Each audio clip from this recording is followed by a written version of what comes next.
Quelle est cette hypothèse sur votre avenir que vous n'avez jamais pris le temps de remettre en question? Il y a une hypothèse qui vit dans la plupart des mariages, sans que personne l'ait jamais vraiment discutée ouvertement. C'est une hypothèse sur l'ordre, sur qui part en premier, sur qui survivra à l'autre.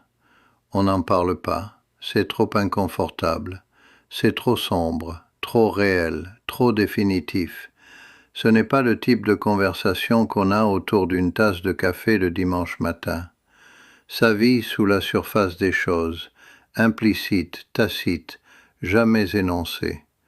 Mais elle agit quand même, donnant forme aux décisions qu'on prend et à celles qu'on ne prend pas, aux plans qu'on fait et à ceux qu'on évite de faire, par peur d'envisager une possibilité qui n'a pas du sens avec l'hypothèse. Je m'appelle Claire Masson, j'ai 73 ans maintenant, et c'est un nombre qui aurait dû être un âge différent si les hypothèses avaient fonctionné comme elles étaient supposées. Je vis à Nice, dans un appartement près de la mer, pas trop près, pas du type qui a l'eau dehors sa fenêtre, mais assez près pour entendre la mer quand le vent vient d'une certaine direction, que Philippe et moi avons acheté en 1994, il y a 30 ans, avec l'idée entière et simple qu'on prendrait notre retraite ici, qu'on vieillirait ici, qu'on regarderait la Méditerranée lentement, ensemble, avec du temps. Philippe est mort en 2022 à 74 ans.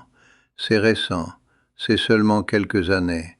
Parfois ça semble plus long, parfois ça semble comme hier. Et je suis encore ici, dans l'appartement près de la mer, dans la vie qu'on avait prévue pour nous deux, en la vivant seule. L'hypothèse dans notre mariage était que Philippe mourrait en premier. On ne le disait pas ainsi, pas précisément, mais tout pointait dans cette direction, tous les signaux fléchaient vers la même conclusion. Les hommes de sa famille, son père, son grand-père, son oncle, avaient tous une durée de vie plus courte que les femmes de la mienne. Il avait eu quelques problèmes cardiaques à 60 ans, rien de grave, mais suffisant pour que le sujet vienne au-dessus de la table une ou deux fois. Et j'avais 3 ans plus jeune que lui, et j'avais hérité de la constitution robuste de ma mère, une femme qui avait fumé, bu du vin et vécu jusqu'à 92 ans sans grande mauvaise santé majeure. Les signes étaient clairs, les signaux pointaient tous dans une direction. Et parce que c'était clair, pas certain mais clair, on a pris des décisions basées là-dessus. Pas consciemment, pas en s'asseyant et en disant « supposons qu'il meure d'abord ». Mais les comportements qui en découlaient se sont tout simplement inscrits, graduellement, dans la texture du mariage. Ce serait moi qui resterais. Ce serait moi qui aurais besoin de savoir gérer les finances seul, comment payer les factures, comment investir la retraite, où était chaque compte, comment faire face à des urgences. Et Philippe, patient et méthodique, il était comptable, me les avait expliqués au cours des dernières années. Il m'avait montré comment accéder à chaque compte. Il m'avait montré les documents importants. Il s'était assuré que je comprenais. C'était important pour lui que je sache. Ce serait moi qui aurais besoin de savoir quoi faire de l'appartement s'il y avait des réparations majeures. C'était moi qui devrais être capable de le vendre, de le louer ou simplement d'y rester. Toute cette préparation était logique, c'était raisonnable, c'était bienveillant. Philippe voulait que je sois capable, que je sois prête. Ce qu'on n'a jamais envisagé, c'est la question inverse. Ce qu'on n'a jamais eu la conversation sur, c'était qu'est-ce que Philippe aurait besoin de savoir si c'était moi qui partais en premier? Qu'est-ce que je devrais lui enseigner, lui préparer, lui montrer pour qu'il ne soit pas complètement perdu dans les aspects de la vie que je gérais et qu'il tenait pour acquis? La réponse était beaucoup de choses. Philippe ne savait pas cuisiner. Je dis ça simplement, sans amertume, parce qu'il n'y a aucune amertume, vraiment pas. Il ne savait pas cuisiner, c'est un fait simple. On avait été ensemble 50 ans, 5-0, et pendant ce temps, j'avais cuisiné environ 95% des repas, peut-être 98%, honnêtement.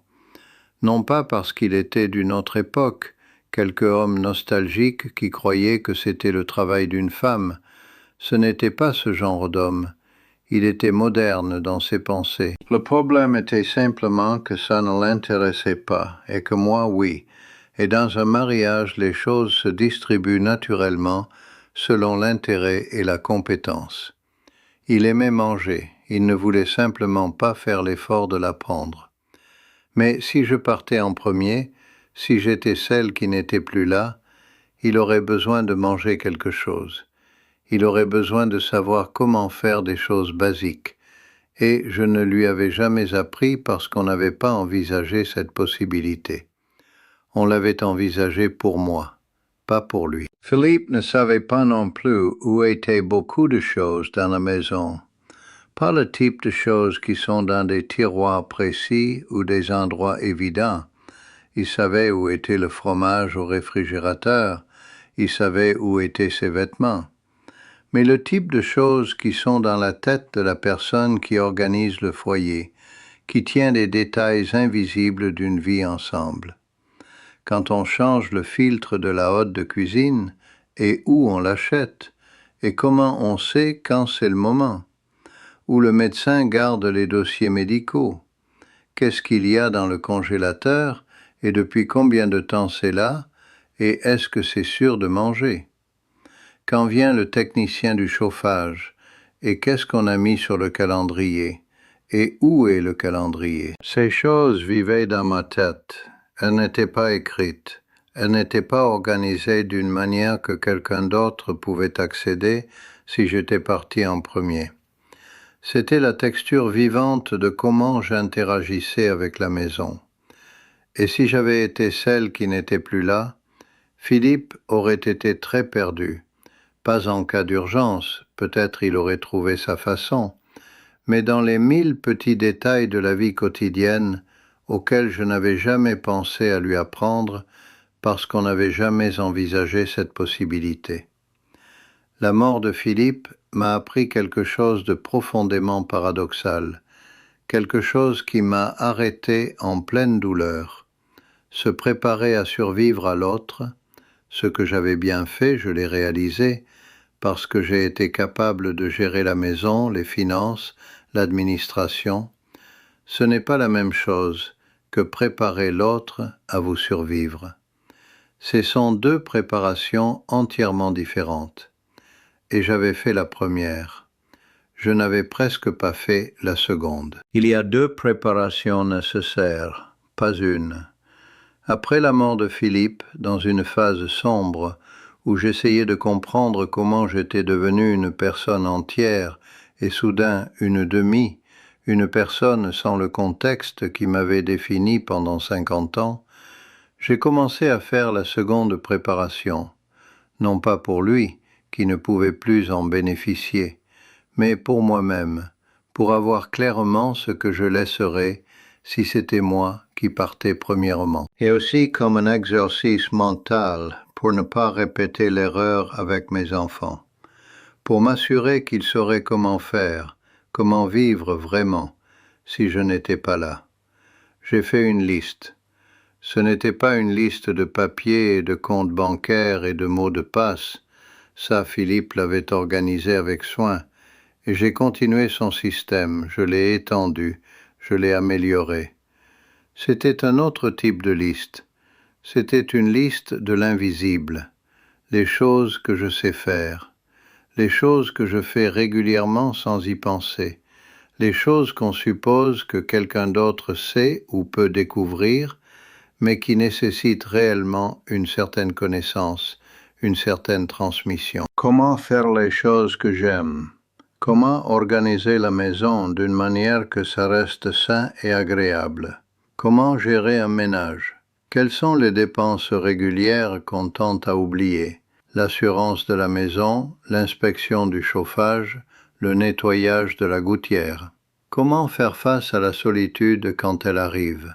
Comment cultiver une vie qui a de la profondeur au lieu de juste de la surface. La liste a grandi et grandi. Je n'arrêtais pas d'écrire. C'était étrange, comme si je vidais ma tête des détails de comment je vivais. La liste faisait 17 pages quand j'ai décidé que j'avais dit l'essentiel. Je l'ai donnée à ma fille Marie.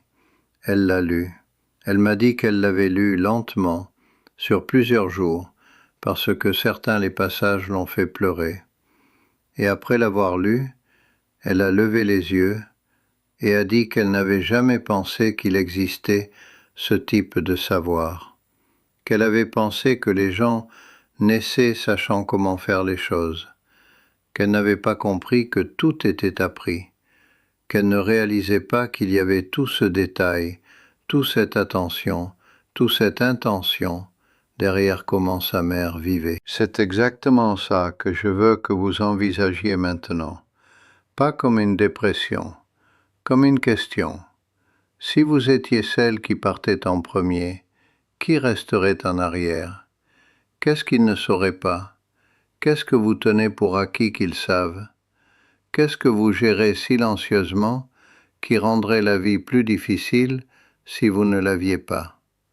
Comment pourriez-vous documenter ça, le transmettre, vous assurer que ce savoir ne disparaît pas avec vous? Et plus important, comment pourriez-vous changer votre mariage en ce moment pour que personne ne soit jamais dans la position de ne pas savoir?